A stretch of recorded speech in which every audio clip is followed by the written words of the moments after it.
At 6:47 a.m.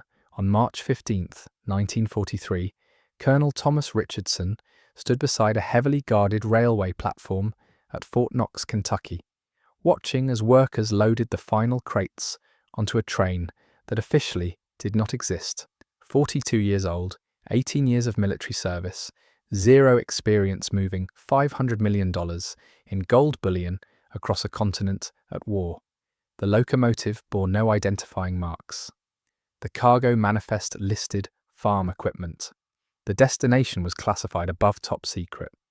But inside those unmarked freight cars sat 847 tons of American gold reserves, enough to purchase fuel for every Allied bomber flying missions over Europe for the next 8 months. The problem was simple and desperate. By March 1943, the combined bomber offensive was burning through aviation gasoline faster than American refineries could produce it. B-17. Flying fortresses consumed 200 gallons per hour during combat operations. B-24 Liberators needed 180.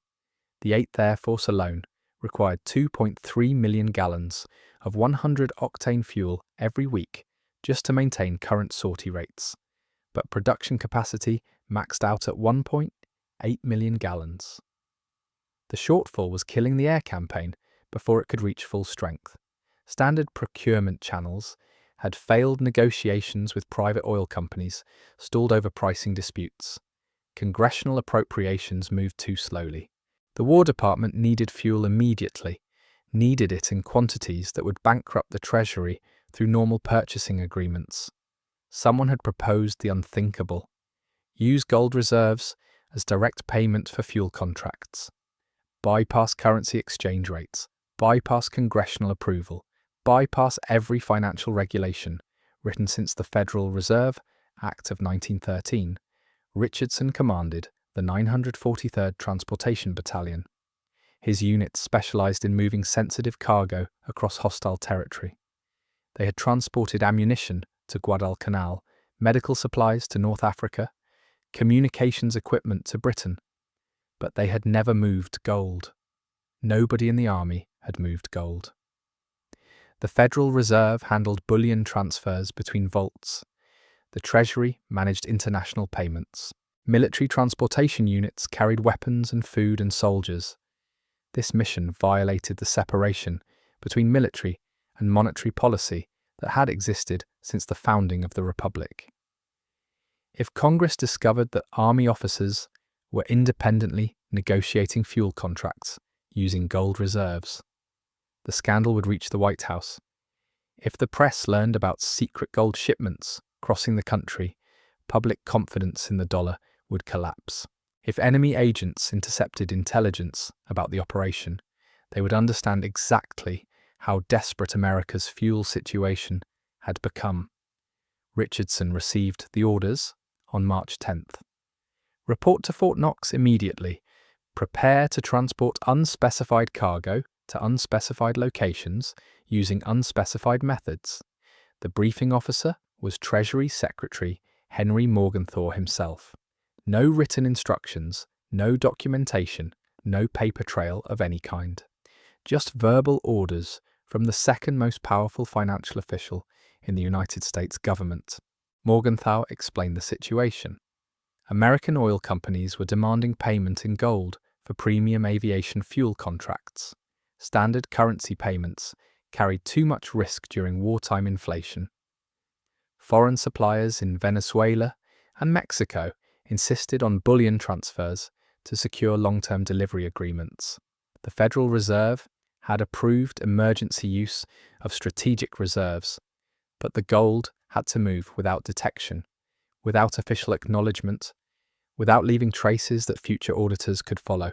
The Treasury had identified 7 oil companies willing to accept gold payment for immediate fuel delivery. Sinclair Oil Corporation in Oklahoma could provide 800,000 gallons of 100-octane gasoline within 2 weeks of receiving payment. Texaco had refineries in Texas capable of producing another 1.2 million gallons. Standard Oil's New Jersey facilities could deliver 2 million gallons if paid in bullion rather than currency. The numbers added up to enough aviation fuel to support bomber operations through the summer of 1943. But moving 847 tons of gold from Fort Knox to 7 different locations across 4 states required logistics that no military unit had ever attempted. Each ton of gold occupied less space than a standard footlocker, but weighed more than a fully loaded Jeep. Standard freight cars could carry the weight, but lacked security features. For valuable cargo, armored vehicles had security but insufficient capacity. The solution combined both approaches in ways that violated every transportation regulation in the federal code. Richardson's battalion would use modified freight cars disguised as agricultural equipment haulers. External markings would indicate farm machinery shipments to support wartime food production. Internal modifications would include reinforced floors, hidden compartments, and armed guard positions. The trains would travel on secondary rail lines through rural areas where enemy observation was unlikely. Each shipment would follow different routes to prevent pattern recognition. Multiple decoy trains would operate simultaneously to confuse potential interceptors. The operational security challenges were staggering. Every worker loading the trains had to be cleared for top-secret access. Every locomotive engineer needed background investigations completed within days instead of months. Every railroad official along the routes required briefings that explained nothing while ensuring cooperation. The Army had 3 days to organize the most complex gold transport operation in American history. Richardson selected personnel based on criteria that had never appeared in any military manual. He needed soldiers who could handle valuable cargo without asking questions about its nature. He needed officers who could negotiate with civilian contractors without revealing mission details. He needed communications specialists who could coordinate multiple trains across thousands of miles using coded messages that mentioned neither gold nor fuel. Most importantly, he needed men who could keep secrets that would endure long after the war ended. Staff Sergeant Michael O'Brien had worked for Brink's Armored Car Service before enlisting.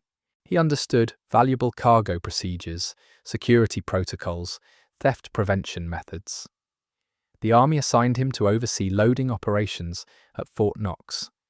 His job was ensuring that 847 tons of gold bullion disappeared from federal vaults without creating documentation that the gold had ever existed. Technical Sergeant Frank Morrison was a railroad mechanic who had maintained locomotives for the Pennsylvania Railroad. He knew train operations, understood rail networks, could identify potential mechanical problems before they stranded valuable cargo in remote locations.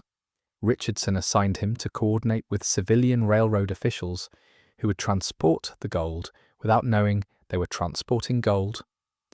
Lieutenant Colonel James Patterson commanded the 812th Military Police Battalion.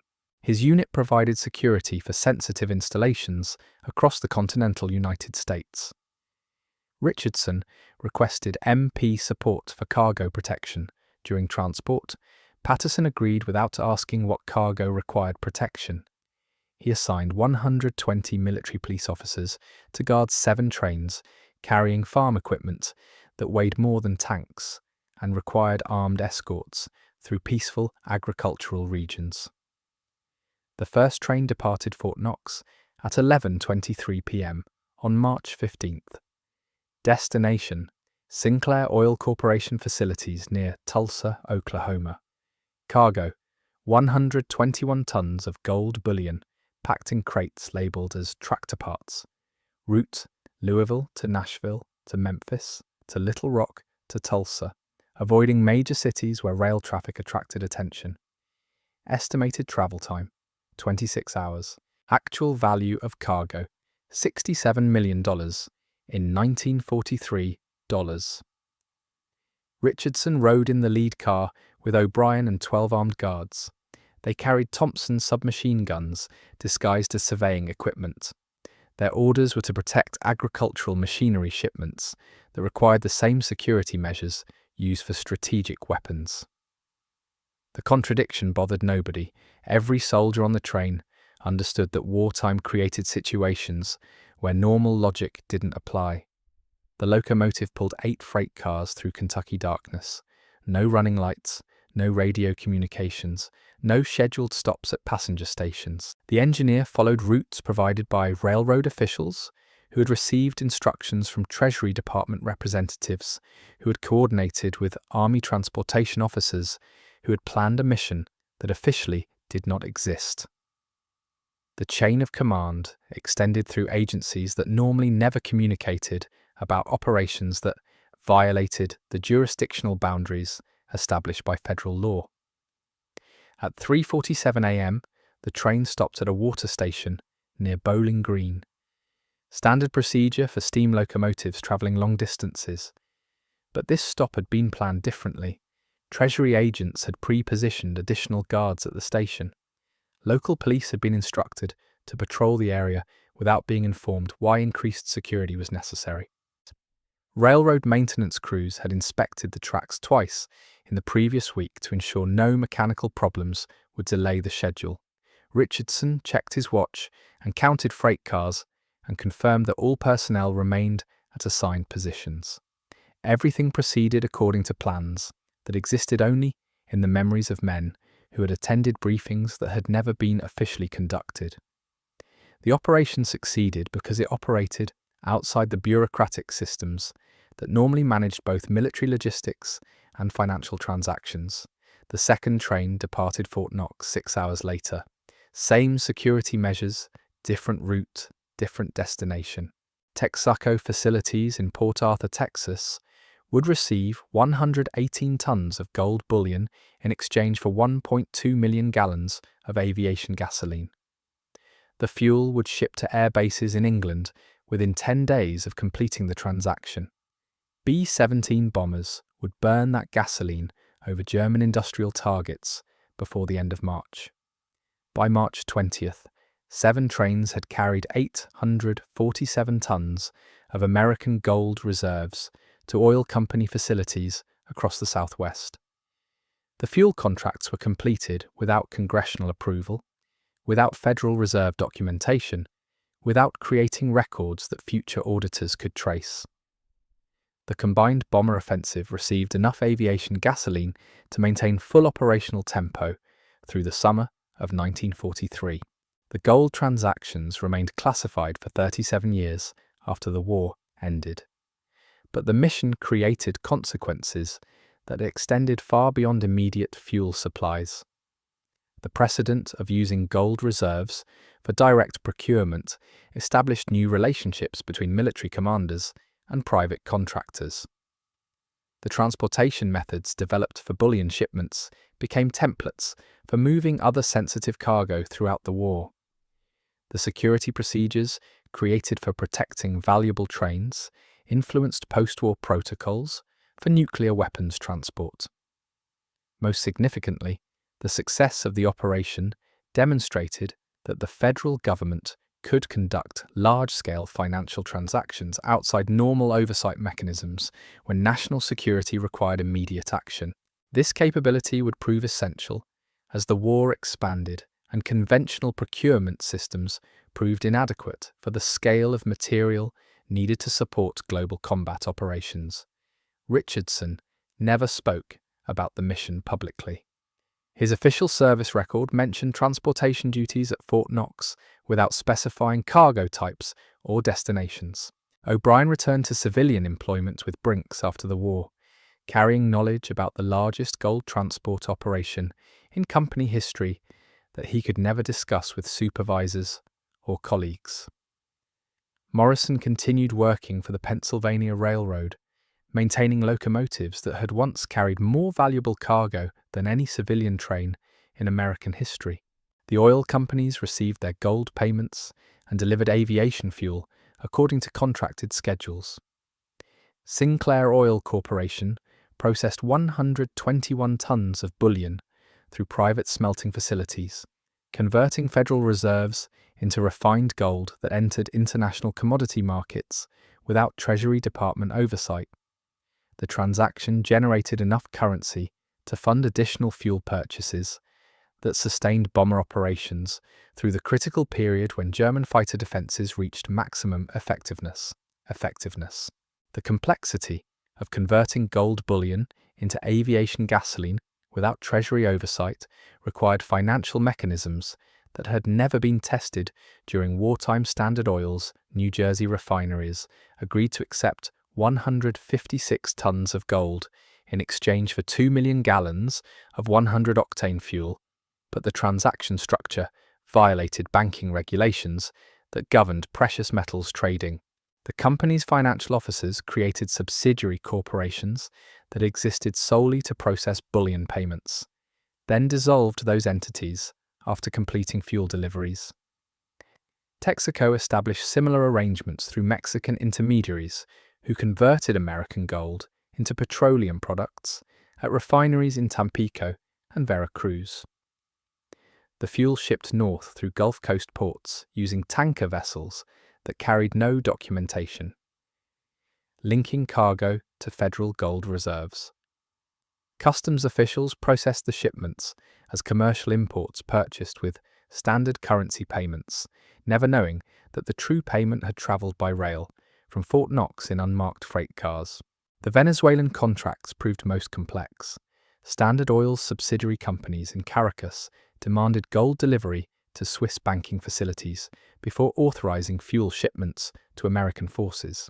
This required transporting 97 tons of bullion across the Atlantic aboard merchant vessels that sailed without naval escort to avoid attracting attention to valuable cargo. The gold reached neutral Switzerland in April 1943, processed through banking systems that asked no questions about origins or ultimate destinations. Treasury Secretary Morgenthau monitored the transactions through coded communications that never mentioned gold or fuel explicitly. His daily briefings included references to agricultural equipment deliveries and farm machinery installations that correlated with bullion shipments and aviation gasoline contracts.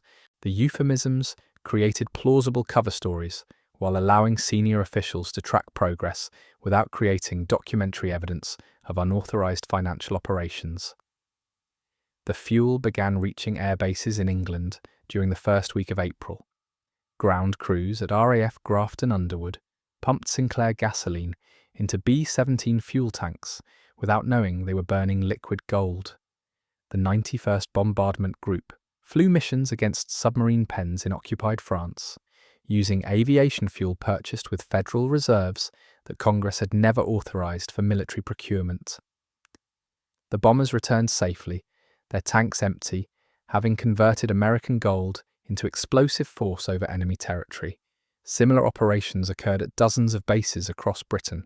The 8th Air Force maintained sortie rates that would have been impossible using conventionally purchased fuel. B-24 Liberators of the 44th Bombardment Group struck oil refineries in Romania burning gasoline that had been bought with gold, transported by trains that officially carried farm equipment. The circular irony was lost on crews who understood only that fuel supplies had improved dramatically after months of rationing and cancelled missions. German intelligence noticed increased Allied bomber activity but failed to identify the source of improved fuel availability. Luftwaffe analysts assumed American production capacity had expanded rather than recognizing that strategic reserves were being converted directly into operational capability. This intelligence failure prevented German forces from understanding the true extent of American commitment to maintaining bomber offensive operations regardless of conventional economic constraints.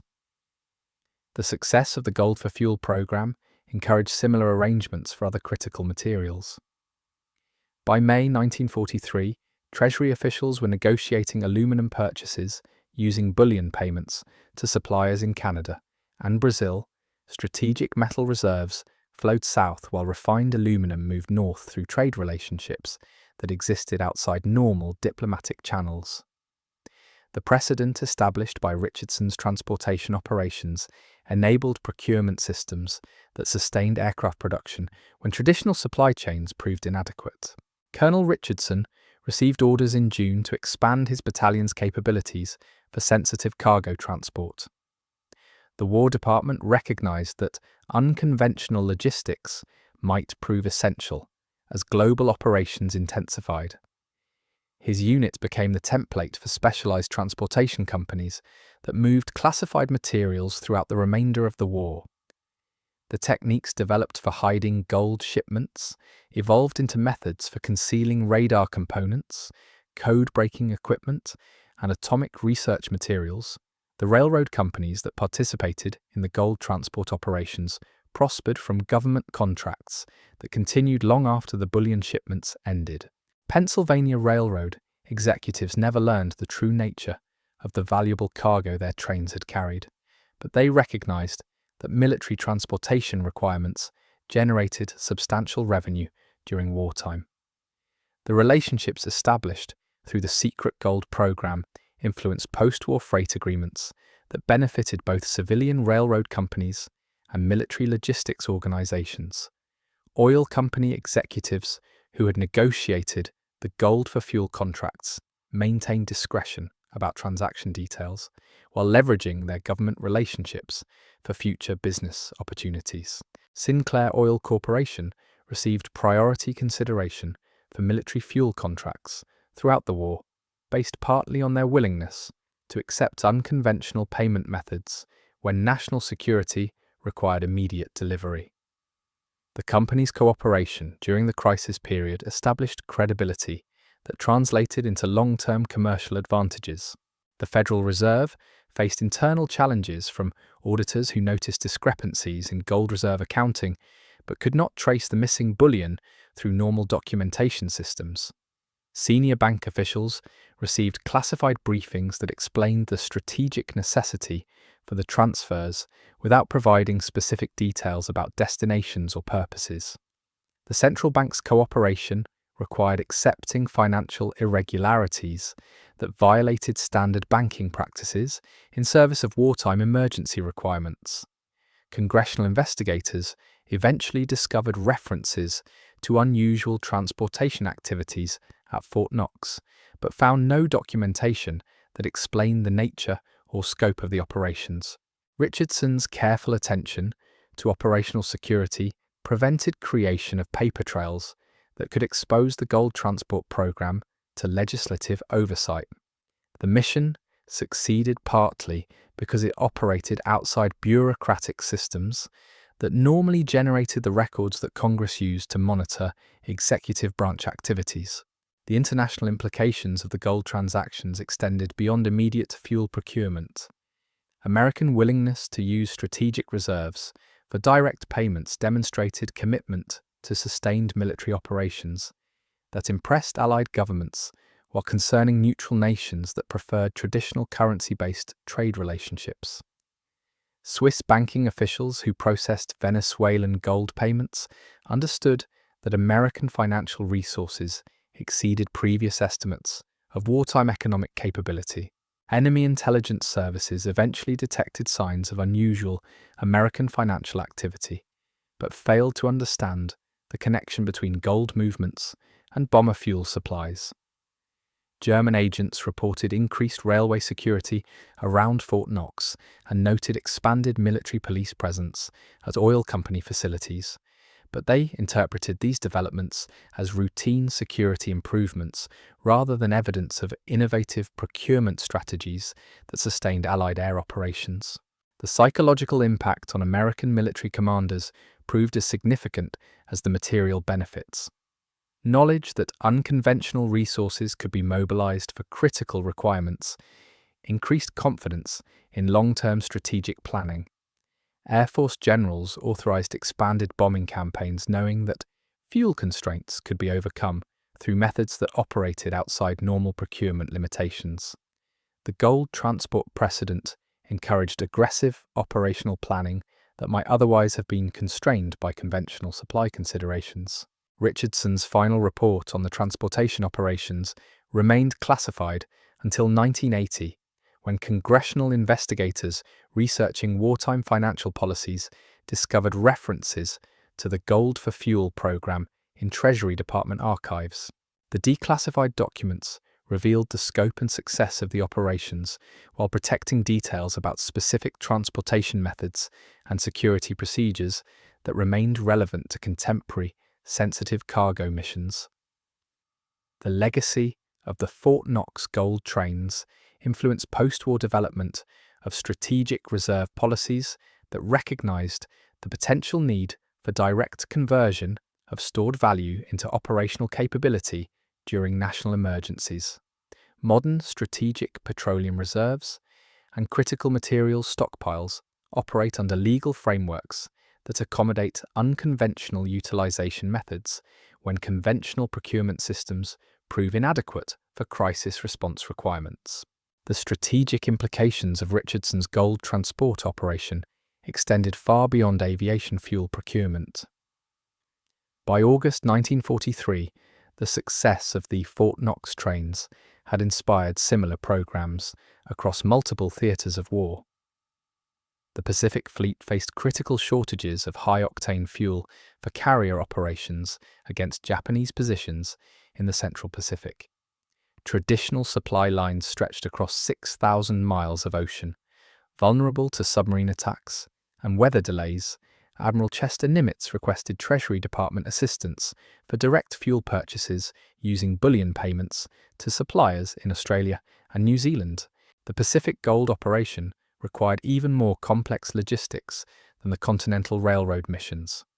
Moving precious metals across submarine-infested waters demanded coordination between Navy transport vessels, Allied merchant shipping, and foreign banking institutions that operated under different legal frameworks than American financial systems.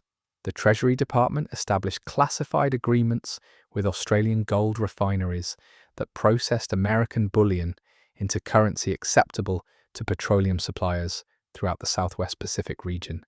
Captain Robert Hayes commanded the heavy cruiser USS Portland when it departed San Francisco on September 3, 1943, carrying 89 tons of gold bullion in specially constructed storage compartments that appeared on shipping manifests as spare ammunition. The cargo's true nature was known only to Hayes, his executive officer, and 12 Marine Guards who maintained security during the 21-day voyage to Sydney. Standard naval regulations prohibited transport of valuable civilian cargo aboard combat vessels, but wartime necessity created exceptions that existed only in the memories of officers who received verbal orders from officials whose authority extended beyond normal military channels.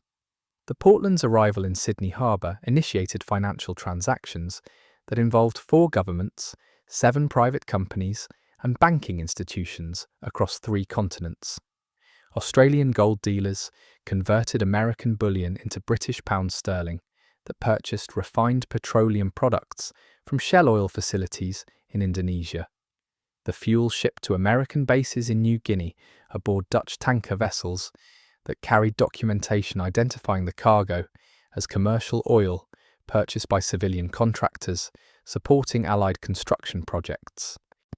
Meanwhile, the success of Richardson's railroad operations encouraged expansion of the Continental Gold Transport Program.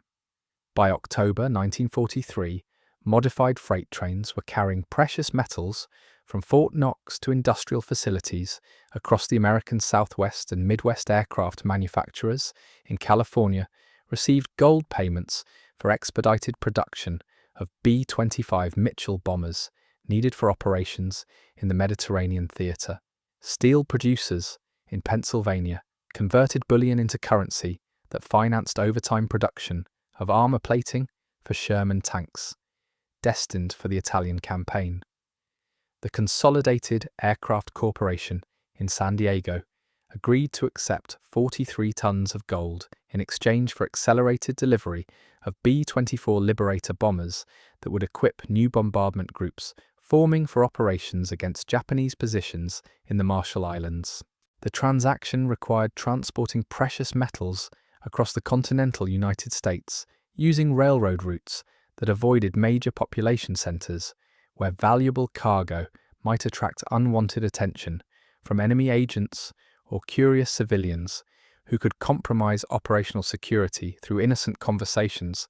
Lieutenant Colonel Sarah Mitchell commanded the Women's Army Corps detachment, responsible for processing financial documentation related to the expanded gold transport operations. Her unit created cover stories that explained unusual banking activities as routine wartime procurement while maintaining records that could satisfy future auditing requirements without revealing classified details about bullion movements or their strategic purposes. The challenge required developing accounting methods that balanced transparency with security in ways that had never been attempted by any government agency. Mitchell's financial officers worked 16-hour days creating parallel record-keeping systems that tracked gold movements through coded references to agricultural equipment, construction materials, and medical supplies. The euphemistic documentation satisfied congressional oversight requirements while protecting operational details that could compromise ongoing missions if discovered by enemy intelligence services.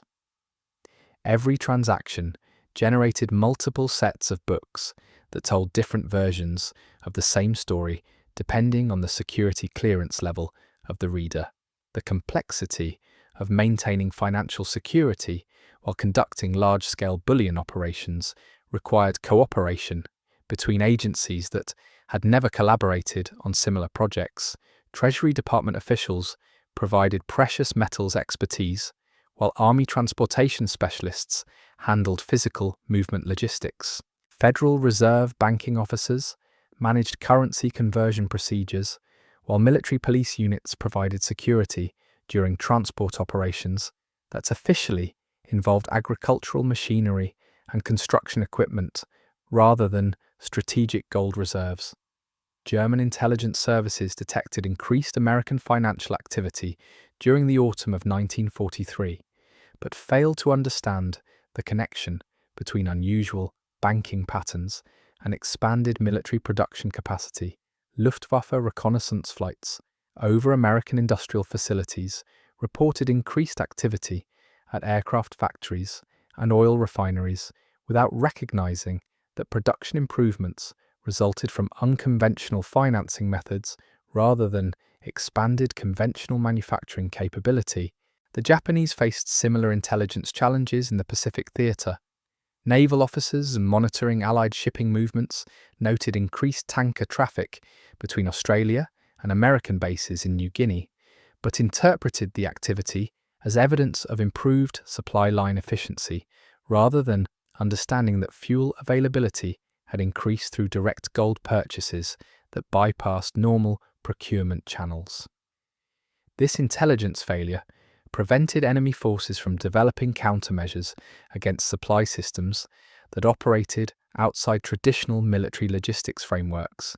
Richardson's Transportation Battalion evolved into the Army's primary unit for moving classified cargo that required security measures beyond standard military procedures. By November 1943, his soldiers were transporting radar components, communication equipment, and scientific instruments related to atomic research projects that would influence the war's ultimate outcome. The techniques developed for hiding gold shipments became templates for concealing materials whose discovery by enemy agents could compromise America's most sensitive technological developments.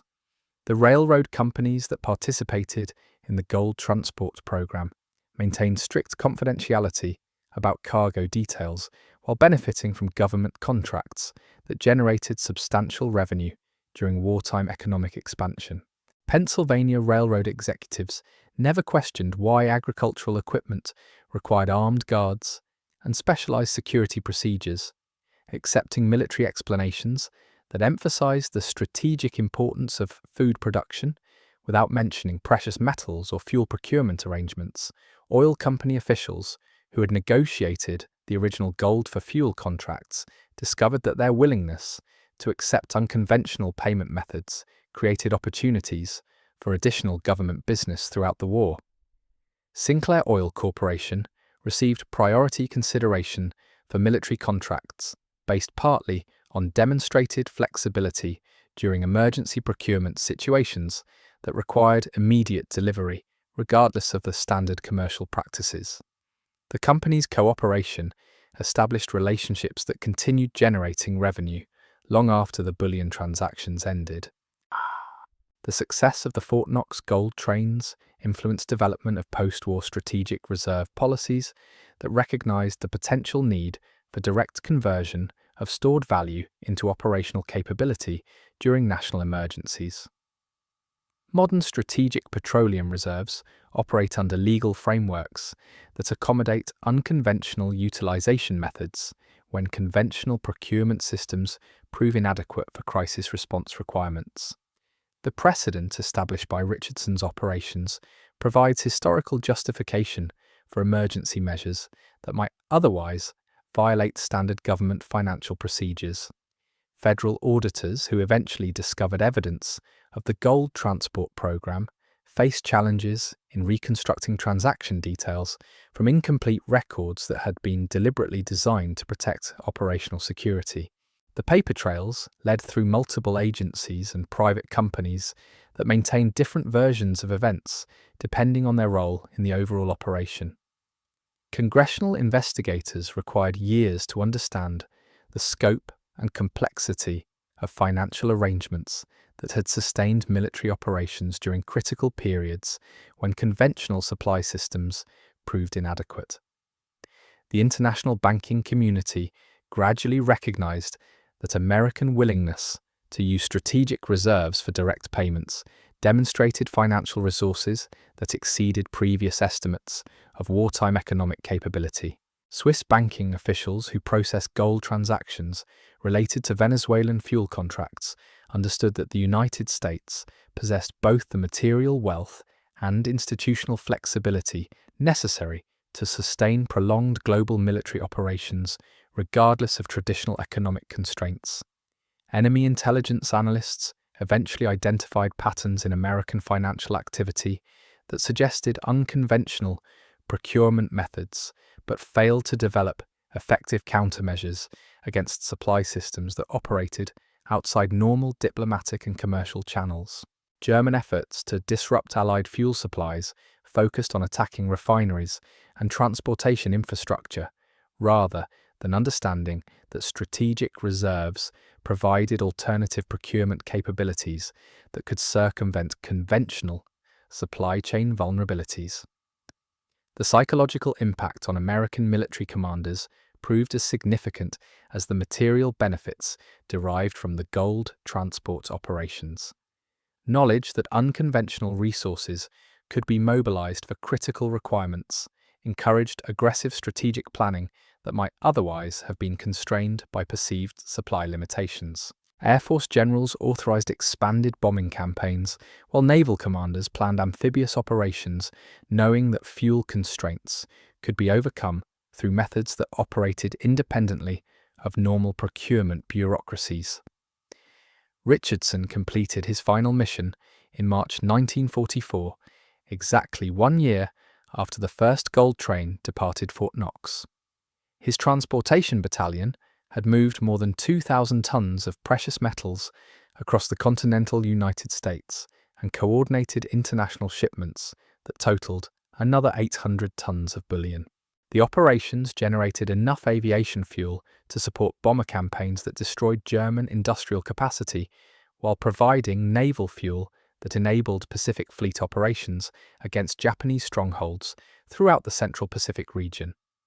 The colonel received promotion to brigadier general in April 1944, recognizing his success in developing transportation capabilities that proved essential for sustaining global military operations. His methods influenced creation of specialized logistics units that handled classified cargo throughout the remainder of the war and into the post-war period, when atomic weapons and advanced technology required security measures that exceeded conventional military transportation procedures. The operational success of Richardson's gold transport program created ripple effects that extended far beyond military logistics. By spring 1944, Treasury officials were fielding requests from Allied governments seeking similar arrangements for their own strategic material shortages. British Prime Minister Winston Churchill, personally contacted President Roosevelt about establishing gold-for-steel agreements that could accelerate production of landing craft needed for the upcoming invasion of Normandy. The request arrived through diplomatic channels that bypassed normal Treasury Department procedures, requiring Richardson's expertise in unconventional cargo movement to support Allied operations. The British arrangement proved even more complex than previous American operations. Moving 134 tons of gold from Fort Knox to steel producers in Pittsburgh and Gary required coordination with British financial representatives who insisted on observing every stage of the transport process. Without understanding the security implications of foreign oversight, Richardson solved the problem by creating a parallel convoy system where British officials accompanied decoy trains carrying actual farm equipment, while the real gold shipments travelled on alternate routes with exclusively American personnel. Captain William Stirling of the Royal Navy served as Britain's liaison officer during the steel procurement operation. He arrived at Fort Knox on April 15, 1944, expecting to witness standard military cargo procedures. Instead, he encountered security measures that exceeded anything he had observed during classified weapons transfers. Stirling's official reports to London described American transportation capabilities in terms that impressed British logistics specialists, while revealing nothing about the true nature of the cargo he was supposedly monitoring. The deception succeeded because Richardson had learned to compartmentalize information in ways that protected operational security while satisfying oversight requirements. British observers saw precisely what they needed to see to verify that their gold was being handled properly. American personnel maintained security protocols that prevented foreign nationals from understanding the full scope of transportation capabilities being developed through the expanded program. Everyone received enough information to perform their assigned roles without compromising details that could threaten future operations. Meanwhile, the success of Pacific gold shipments encouraged even more ambitious international arrangements. General Douglas MacArthur requested Treasury support for purchasing Australian aluminium using bullion payments that would expedite aircraft production for operations against Japanese positions in the Philippines. The aluminium contracts required transporting 67 tons of gold from Fort Knox to Sydney aboard merchant vessels that sailed without naval escort to maintain the appearance of routine commercial shipping.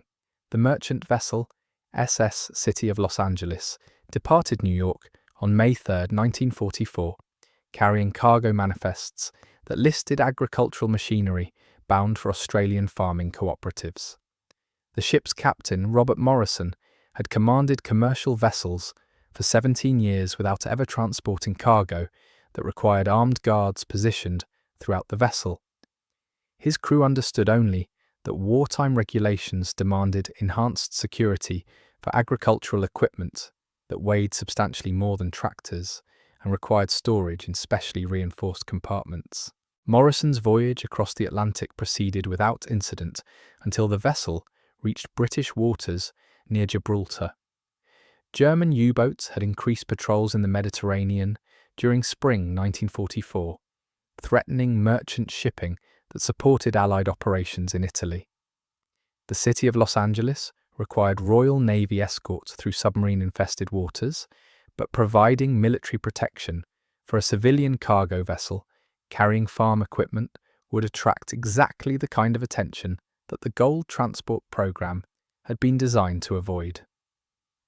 The solution required cooperation between American, British, and Australian naval commands that had never collaborated on similar security arrangements. The city of Los Angeles joined a convoy of merchant vessels carrying legitimate agricultural supplies to Mediterranean ports. The ship's valuable cargo remained hidden among routine commercial shipments that provided perfect cover for transporting strategic materials without alerting enemy intelligence services to the true nature of American logistics capabilities. Richardson coordinated the Mediterranean escort arrangements from his headquarters at Fort Knox through coded communications that referenced crop rotation schedules and farming equipment maintenance requirements.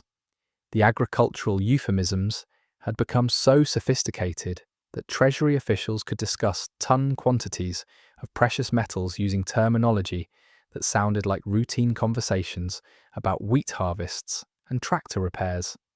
The linguistic camouflage protected sensitive information while enabling complex coordination across multiple time zones and security classifications. The city of Los Angeles reached Australian waters on June 8, 1944, 2 days after Allied forces landed on the beaches of Normandy. The timing proved fortuitous because global attention focused on the European invasion rather than routine merchant shipping in the Southwest Pacific Australian dock. Workers unloaded agricultural machinery that immediately disappeared into secure warehouses operated by mining companies that had agreed to process American gold without asking questions about its origins or ultimate purposes. The Australian aluminum contracts generated enough raw material to manufacture 340 additional P-51 Mustang fighters that equipped escort squadrons protecting B-29 Superfortress bombers during raids against Japanese industrial targets. The fuel purchased through earlier gold transactions powered those escort missions, while the aluminum bought with precious metals formed the airframes that protected the bombers. The circular relationship between gold, fuel, and aircraft demonstrated how unconventional procurement methods could create synergistic effects that multiplied military capability beyond the sum of individual transactions. German intelligence finally began understanding the scope of American financial innovations during summer 1944. But their discoveries came too late to develop effective countermeasures. Luftwaffe economic analysts reported evidence of unusual procurement activities involving strategic reserves, but German military commanders were too focused on defending against the Normandy invasion and subsequent Allied advances to allocate resources for disrupting American supply systems that operated outside traditional attack vectors. The Japanese faced similar challenges in comprehending American logistics capabilities that seemed to expand without corresponding increases in visible industrial capacity. Naval intelligence officers monitoring Allied shipping movements detected increased cargo volume moving between neutral ports and American military installations, but they interpreted the activity as evidence of improved convoy efficiency rather than recognizing that strategic reserves were being converted directly into operational materials through unprecedented financial arrangements. Richardson's transportation methods influenced development of post-war logistics systems that incorporated lessons learned from moving valuable cargo under wartime conditions. The techniques for concealing sensitive shipments among routine commercial traffic became standard procedures for transporting classified materials during the Cold War period, when nuclear weapons and advanced technology required security measures that exceeded conventional military transportation capabilities. The railroad companies that had participated in the gold transport program maintained institutional knowledge about handling valuable cargo that proved useful during post-war government contracts involving sensitive materials. Pennsylvania Railroad executives never learned the specific nature of the wartime shipments they had carried, but they understood that certain government cargo required exceptional security measures and discretionary handling that generated premium revenue. For transportation services, oil company officials who had negotiated the original gold for fuel contracts leveraged their wartime relationships into long-term government business that continued generating revenue throughout the post-war economic expansion. Sinclair Oil Corporation received preferential consideration for military fuel contracts based partly on demonstrated reliability during emergency procurement situations that had required immediate delivery regardless of standard commercial practices. The Federal Reserve faced ongoing challenges from auditors who continued discovering discrepancies in gold reserve accounting long after the wartime transportation operations had ended. Bank officials developed explanations that satisfied regulatory oversight requirements while protecting classified details about strategic reserve utilization that remained relevant to national security planning during the emerging Cold War confrontation with Soviet forces.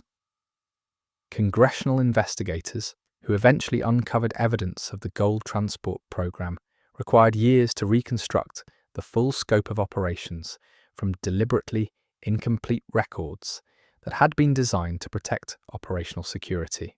The paper trails led through multiple agencies and private companies that maintained different versions of events depending on their role in transactions that had operated outside normal government financial procedures.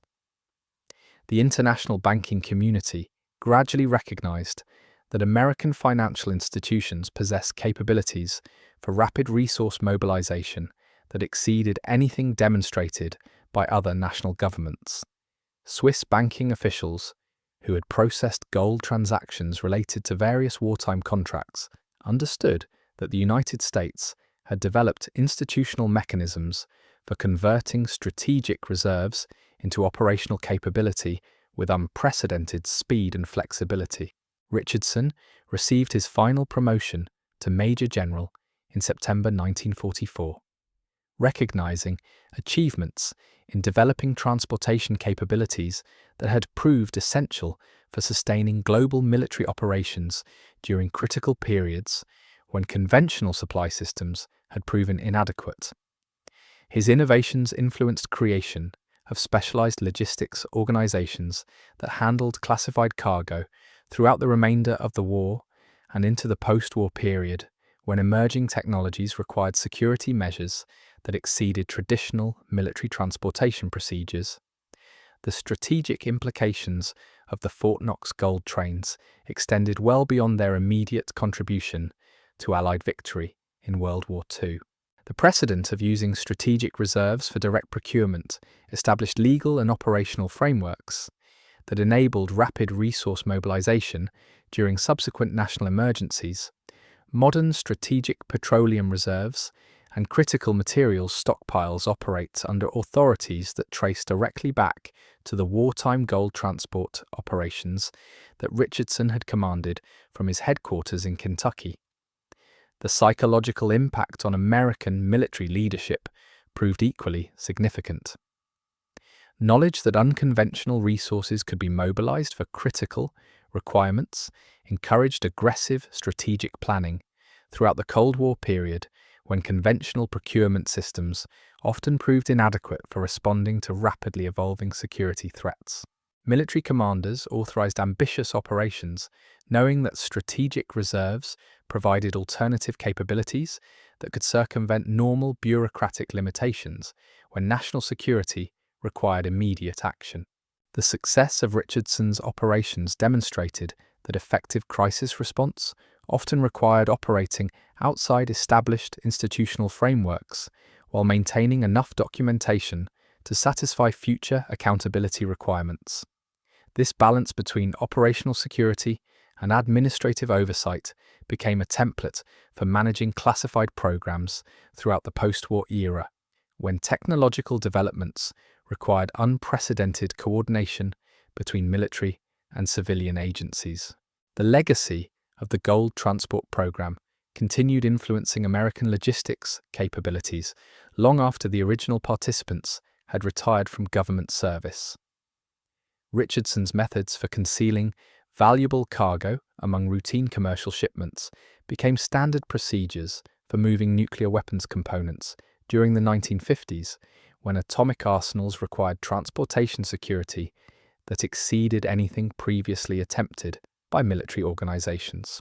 The techniques for maintaining financial security while conducting large-scale procurement operations influenced development of acquisition systems that supported space exploration programs during the 1960s, when lunar missions required technological capabilities that could only be obtained through unconventional contracting arrangements with private industry.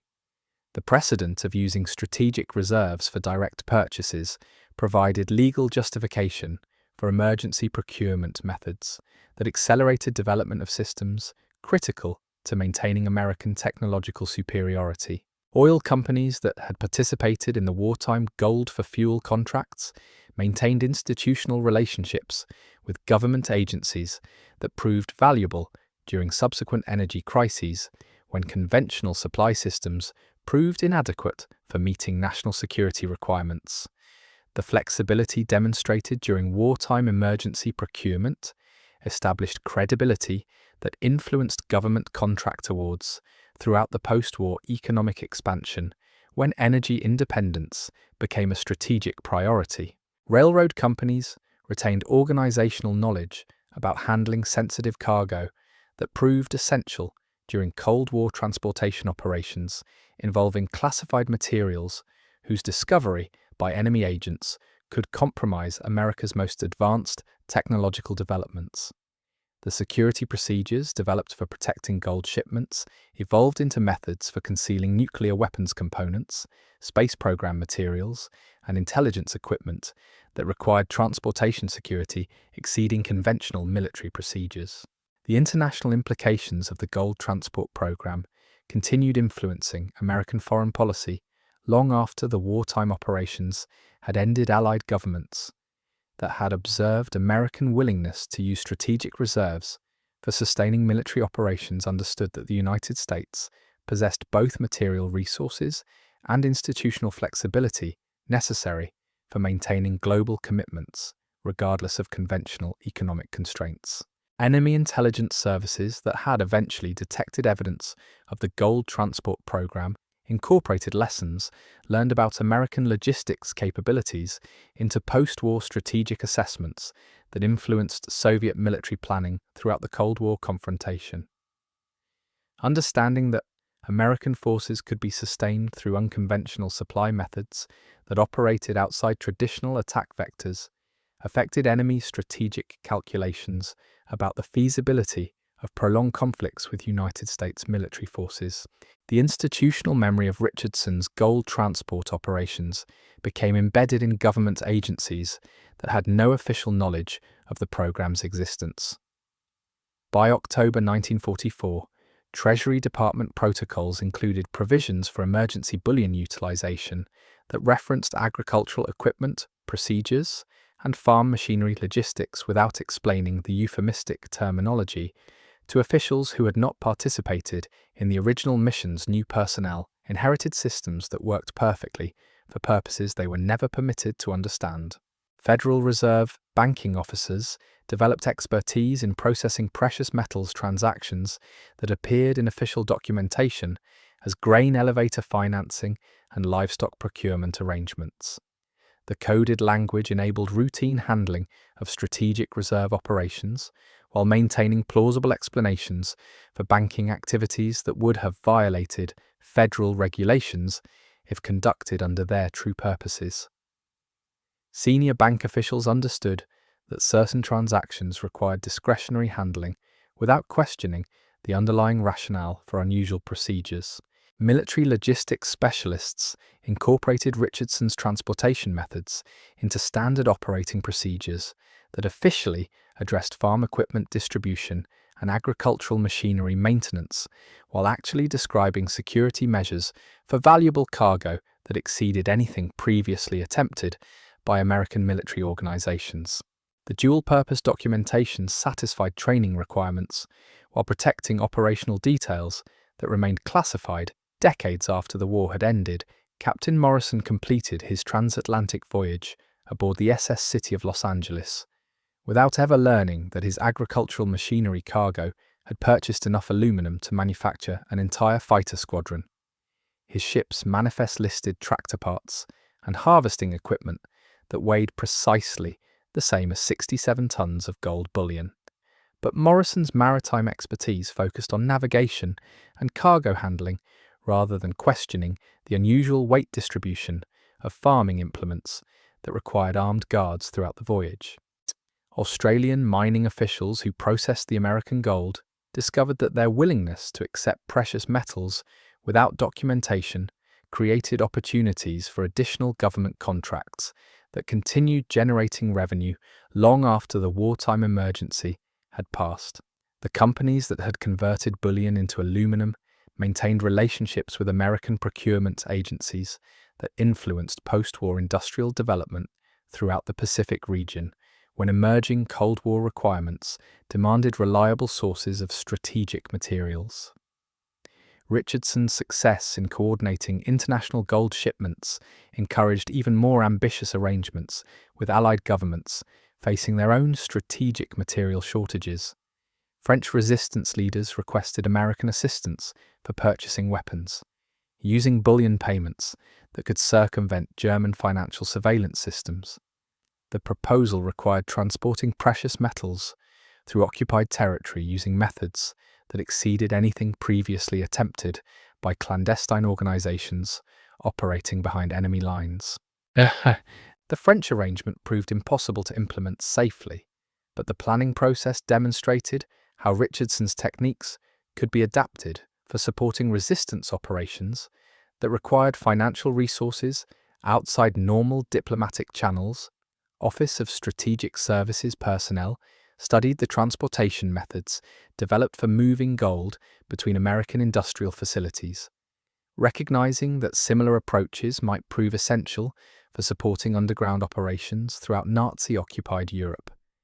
Soviet intelligence services detected evidence of unusual American financial activity during autumn 1944, but misinterpreted the significance of increased precious metals.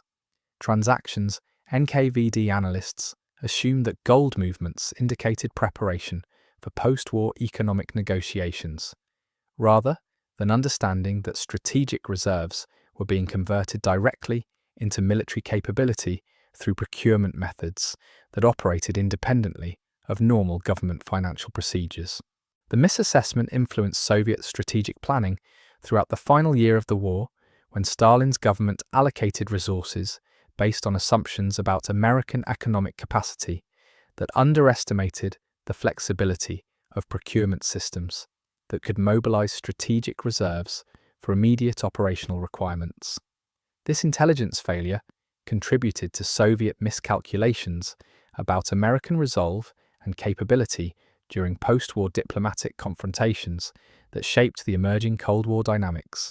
German economic analysts faced similar challenges in comprehending the scope of American financial innovations that seemed to generate military capability without corresponding increases in visible industrial production. Reichsbank officials monitoring international gold markets detected unusual trading patterns involving American bullion, but failed to connect precious metals transactions with expanded Allied military operations that were devastating German industrial capacity throughout occupied Europe. The failure to understand American logistics capabilities influenced German strategic decisions during the final months of the war, when military commanders made defensive preparations based on assumptions about Allied supply limitations that no longer reflected reality. German forces allocated resources for attacking conventional supply lines, while remaining unaware that alternative procurement methods could sustain Allied operations regardless of traditional logistical vulnerabilities.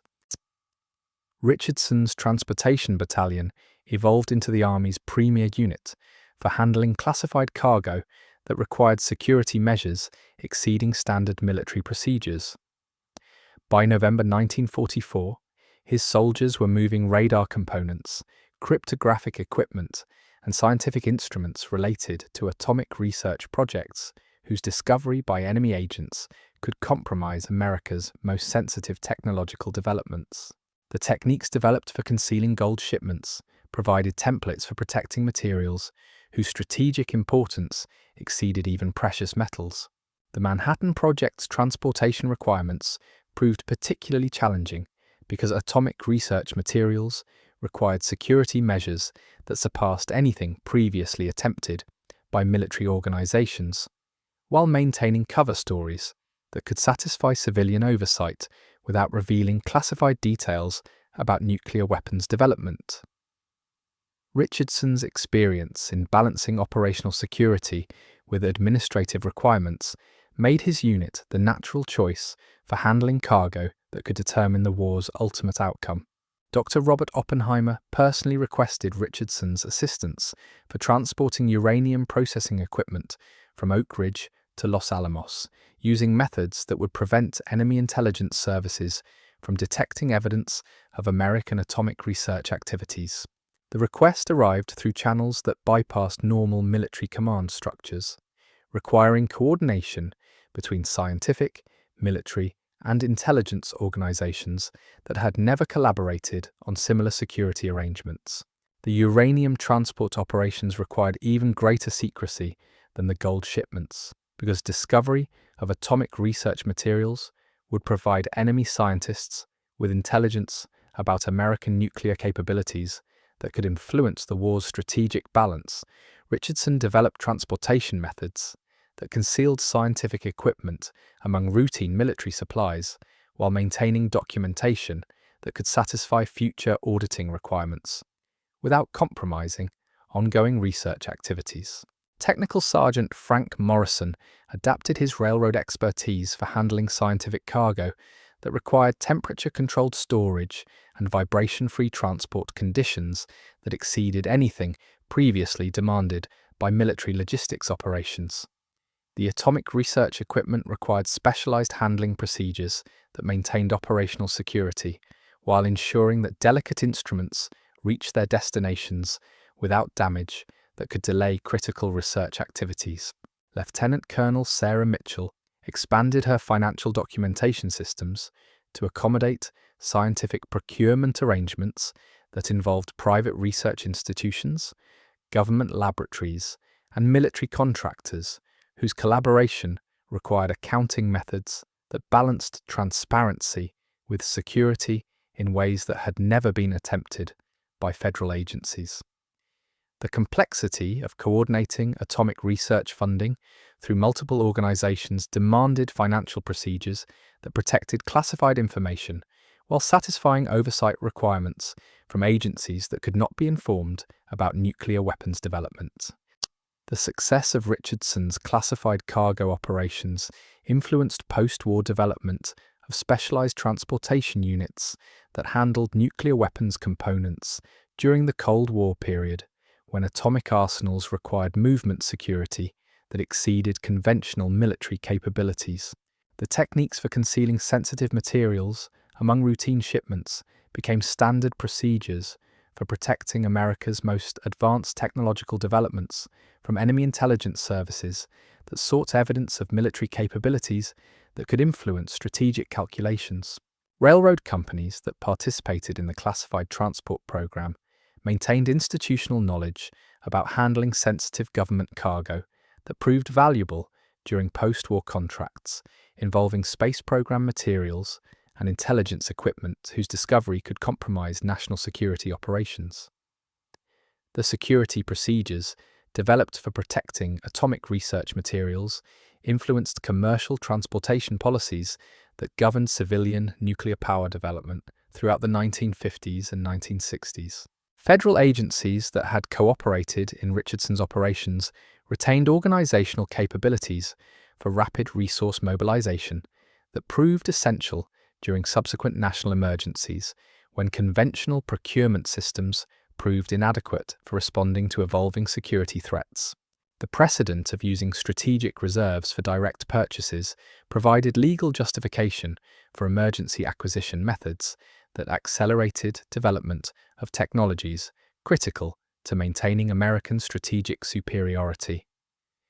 The international banking community gradually recognized that American financial institutions possessed capabilities for converting strategic reserves into operational capability with unprecedented speed and flexibility that exceeded anything demonstrated by other national governments.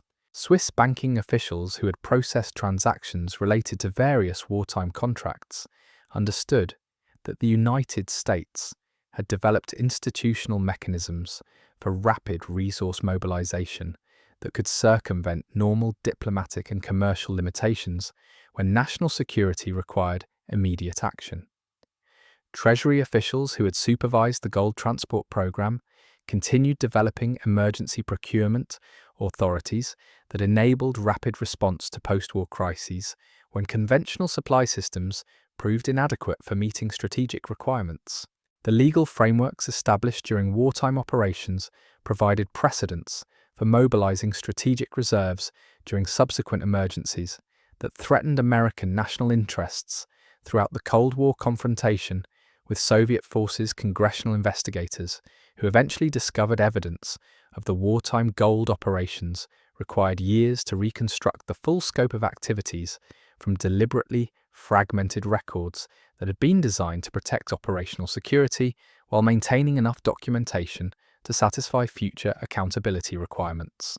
The investigation revealed the effectiveness of compartmentalized information systems that enabled complex operations while preventing any single agency from understanding the complete picture of strategic reserve utilization.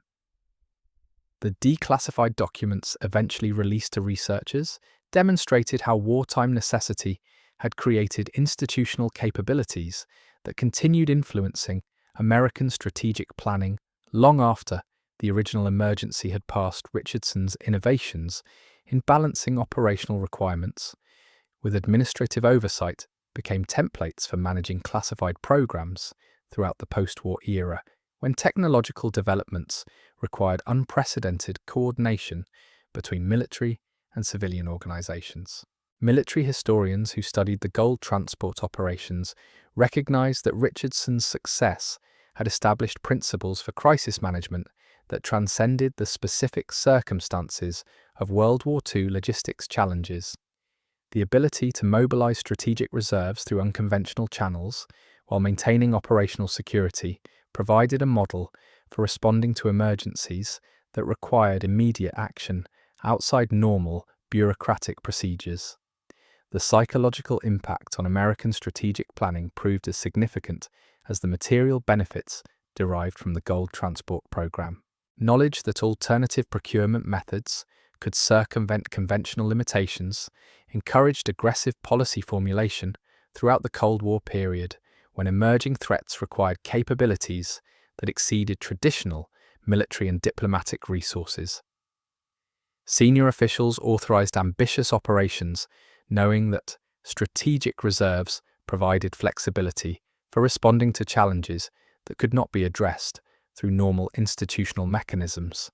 Richardson retired from active duty in June 1945, exactly 1 month after Germany's surrender, carrying knowledge about financial operations that had helped determine the war's outcome through methods that remained classified for decades after the victory had been achieved. His innovations continued influencing American logistics capabilities throughout the post-war era, when new challenges required transportation security that exceeded anything previously attempted by military organizations. The techniques developed for moving precious metals across hostile territory became standard procedures for protecting nuclear weapons components, space program materials, and intelligence equipment that required transportation security exceeding conventional military capabilities. Richardson's legacy lived on through specialized units that handled classified cargo using methods that traced directly back to the gold transport operations that had helped sustain Allied victory during humanity's greatest conflict. The institutional memory of Richardson's operations became embedded in government agencies through personnel transfers that spread expertise across multiple departments without revealing the classified nature of the original training. Major Frank Coleman joined the State Department's Security Division in August 1945, bringing transportation knowledge that proved essential for protecting diplomatic pouches containing atomic research data shared with Allied governments. His experience moving valuable cargo under military conditions translated directly into methods for safeguarding classified documents that traveled through civilian postal systems and commercial shipping networks. Coleman's diplomatic security protocols incorporated lessons learned from concealing precious metals among routine agricultural shipments. Embassy communications that referenced farming equipment deliveries and tractor maintenance schedules actually described procedures for handling nuclear weapons. Intelligence that required protection from Soviet agents who had infiltrated European postal services. The agricultural euphemisms provided perfect cover for sensitive information transfers that sustained Allied cooperation on atomic research throughout the early Cold War period. Captain Robert Hayes transitioned from Richardson's transportation unit to the newly created Central Intelligence Agency, where his expertise in compartmentalized logistics proved invaluable for establishing covert supply networks that supported resistance movements throughout Eastern Europe. The techniques for moving gold without documentation became templates for delivering weapons and communications equipment to underground organizations that opposed Soviet occupation forces in Poland, Hungary, and Czechoslovakia. Hayes developed supply chains that operated through Swiss banking intermediaries who processed precious metals transactions without understanding their connection to intelligence operations that challenged communist control throughout the Soviet sphere of influence. The financial mechanisms originally created for purchasing aviation fuel evolved into funding systems that sustained covert operations against Soviet forces for decades after the war had officially ended. Technical Sergeant Paul Morrison returned to civilian employment with the Pennsylvania Railroad, but retained security clearances that enabled him to handle classified cargo shipments during the Korean War, when military requirements exceeded conventional transportation capabilities. His knowledge of concealing valuable materials among routine freight operations proved essential for moving radar components and communication equipment to United Nations forces fighting Chinese and North Korean armies that possessed sophisticated intelligence networks. Morrison's railroad expertise influenced development of supply lines that sustained American forces throughout the Korean peninsula using transportation methods that prevented enemy agents from detecting patterns in military logistics operations. The techniques for disguising strategic shipments as commercial cargo enabled continuous support for frontline units while maintaining operational security that protected supply networks from communist sabotage efforts. Lieutenant Colonel Sarah Mitchell joined the newly established Department of Defense as a financial analyst, specializing in classified procurement arrangements that required accounting methods beyond standard government procedures. Her experience managing parallel documentation systems proved essential for funding space exploration programs during the 1960s, when lunar missions required technological capabilities that could only be obtained through unconventional contracting arrangements with private aerospace companies. Mitchell's accounting innovations enabled NASA to purchase advanced materials and components using procurement methods that protected proprietary information, while satisfying congressional oversight requirements that demanded transparency in government spending. The financial frameworks originally developed for gold transport operations provided legal foundations for acquiring space program technologies that maintained American superiority in the competition with Soviet space achievements. The success of Richardson's compartmentalized command structure influenced military organization reforms that created specialized units for handling materials whose compromise could threaten national security. The Strategic Air Command established transportation squadrons that moved nuclear weapons components using security procedures that trace directly back to the gold shipment protocols developed during World War II operations. Colonel James Patterson commanded the 4,081st Strategic Wing at Warren Air Force Base, where his responsibilities included overseeing transportation of atomic warheads between production facilities and missile silos throughout the American Midwest. The security measures required for protecting nuclear weapons exceeded anything previously attempted by military organizations. But Patterson's experience with Richardson's operations provided templates for maintaining operational security while ensuring reliable delivery of strategic materials. Patterson's nuclear transportation protocols incorporated lessons learned from concealing precious metals among agricultural equipment shipments. Convoy operations that officially carried farm machinery and construction supplies actually transported atomic warheads that required protection from Soviet intelligence services seeking information about American nuclear capabilities. The agricultural cover stories provided plausible explanations for military activity in rural areas where missile installations required continuous supply operations. The Federal Bureau of Investigation developed counterintelligence capabilities that protected strategic transportation operations from foreign espionage networks that sought information about American military logistics. Agent Robert Kellerman specialized in investigating Soviet attempts to penetrate transportation systems that moved classified cargo between government facilities and private contractors throughout the continental United States. Kellerman's investigations revealed that Soviet intelligence services had identified patterns in American transportation activities that suggested valuable cargo movements, but failed to understand the true nature of materials being protected through enhanced security measures. The success of Richardson's deception methods had established precedents for concealing strategic operations that continued frustrating enemy intelligence efforts throughout the Cold War confrontation. The techniques for maintaining financial security during large-scale bullion operations influenced banking regulations that governed strategic reserve management throughout the post-war economic expansion. Federal Reserve policies incorporated emergency provisions that enabled rapid resource mobilization during national crises when conventional monetary systems proved inadequate for responding to evolving security threats that required immediate financial responses.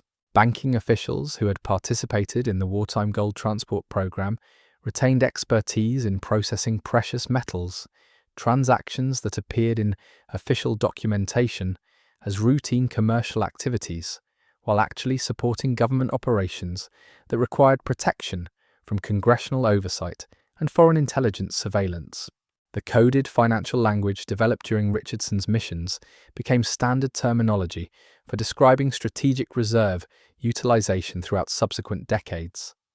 International implications of the gold transport precedent continued influencing American foreign policy during post-war diplomatic negotiations that established economic relationships with Allied governments. European leaders who had observed American willingness to use strategic reserves for sustaining military operations understood that the United States possessed institutional flexibility necessary for maintaining global commitments regardless of conventional fiscal constraints.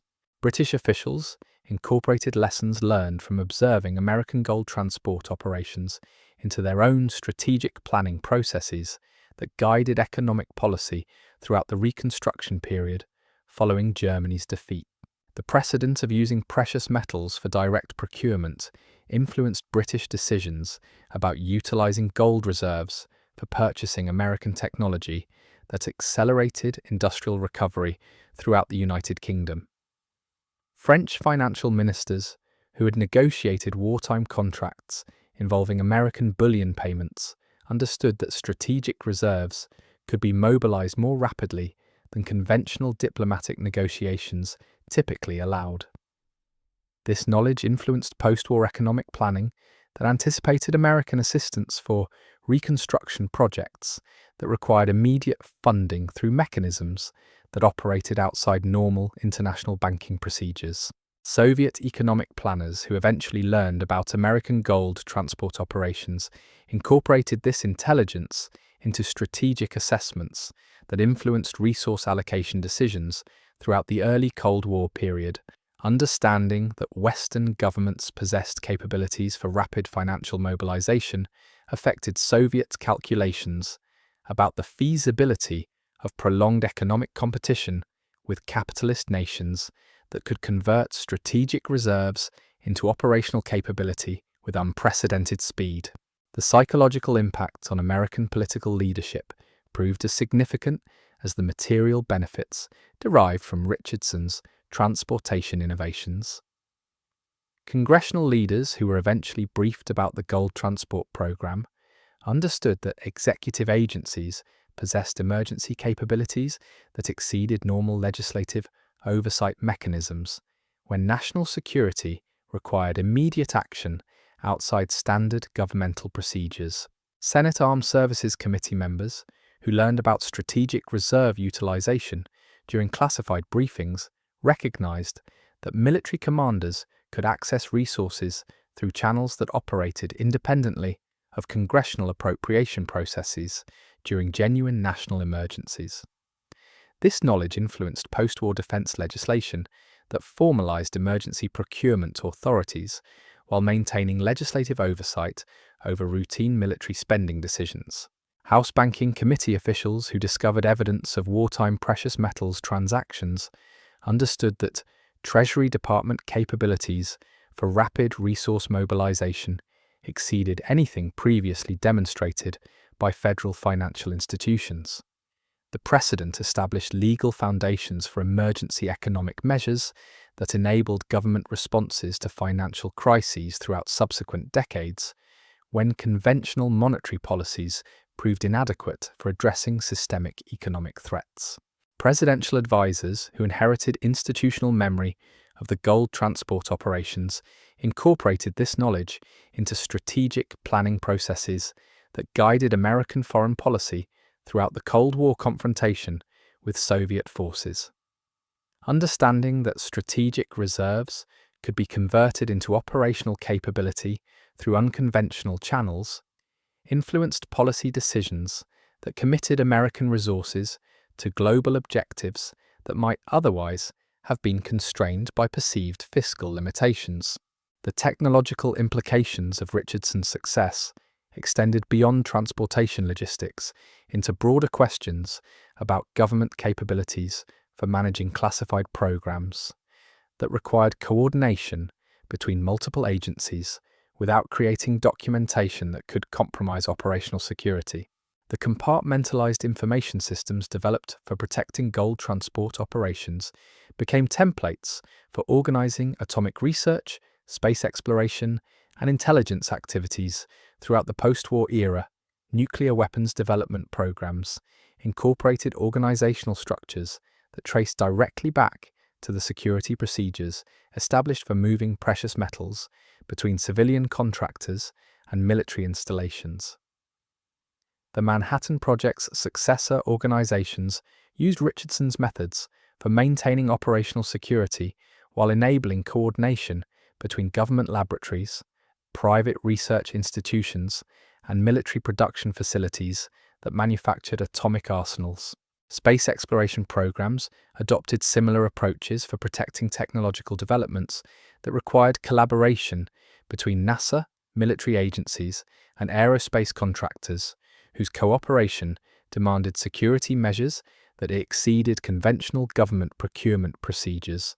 The techniques for concealing sensitive materials among routine shipments provided templates for protecting space program components from foreign intelligence services seeking information about American technological capabilities.